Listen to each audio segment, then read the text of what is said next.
कहीं आप भी नमाज का कोई वाजिब तो नहीं छोड़ रहे। आए नमाज के 30 वाजिबात जान लेते हैं। तकबीर तहरीमा, नमाज शुरू करते वक्त अल्लाह अकबर कहना ज़रूरी है। सूरह फातिहा पढ़ना, हर फ़र्ज़ की पहली 2 रकात और हर सुन्नत, नफल और वितर की हर रकात में सूरह फातिहा पढ़ना वाजिब है। सूरह मिलाना, सूरह फातिहा के बाद कोई छोटी सूरह या कम से कम 3 छोटी आयत पढ़ना वाजिब है। तरतीब का ख्याल, पहले सूरह फातिहा और उसके बाद सूरह पढ़नी है। एक ही रुकू, हर रकात में सिर्फ एक ही रुकू करना है। कोमा, रुकू के बाद सीधा खड़े होना ज़रूरी है। 2 सजदे, हर रकात में 2 सजदे करना वाजिब है। जलसा, दोनों सजदों के दरमियान सीधा बैठना वाजिब है।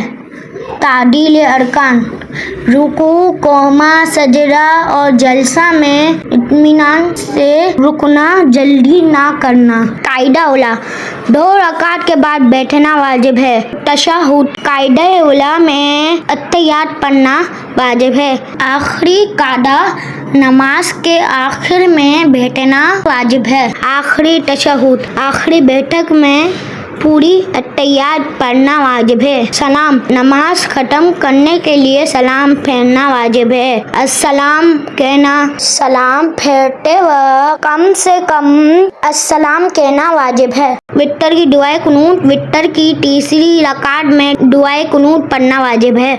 तकबीर कुनूत, दुआए कुनूत से पहले अल्लाह अकबर कहना वाजिब है। ईद की तकबीरें, ईद उल फितर और ईद उल अज़हा की नमाज में ज़्यादा तकबीरें कहना वाजिब है। जारी किरत, फजर, मगरिब, ईशा, जुम्मा, ईद, तरावीह और वितर में इमाम का बुलंद आवाज़ से किरत करना वाजिब है। सीरी किरत, ज़ोहर और असर में और मगरिब की तीसरी और ईशा की तीसरी और चौथी रकात में इमाम का आहिस्ता किरात करना वाजिब है। फ़र्ज़ की पहली 2 रकात में किरत, फ़र्ज़ नमाज की पहली 2 रकात में किरत करना वाजिब है। हर रकात में एक रुकू, एक रकात में एक से ज़्यादा रुकू नहीं होगा।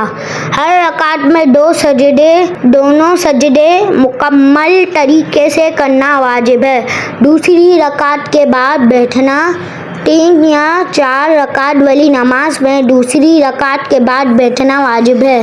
तीसरी रकात के लिए फ़ौरन खड़े होना, कायदा उला के बाद बिला वजह देर किए बगैर तीसरी रकात के लिए उठना चाहिए। आखिरी कायदा के बाद सलाम, अत्तहियात के बाद नमाज सलाम से ख़त्म करनी है। सजदाए सैफ, अगर कोई वाजिब भूल जाए तो आखिर में सजदाए सैफ करना वाजिब है। तरतीब का ख्याल, नमाज के अरकान और वाजिब उसी तरतीब से अदा करना ज़रूरी है। बिला वजह देर ना करना, फ़र्ज़ और वाजिब के दरमियान इतनी देर ना करना जितनी में 3 मरतबा सुबहान अल्लाह कहा जा सके। इमाम का किरत का तरीका, जहाँ बुलंद आवाज़ से किरत वाजिब हो वहाँ बुलंद और जहाँ आहिस्ता हो वहाँ आहिस्ता किरत करें।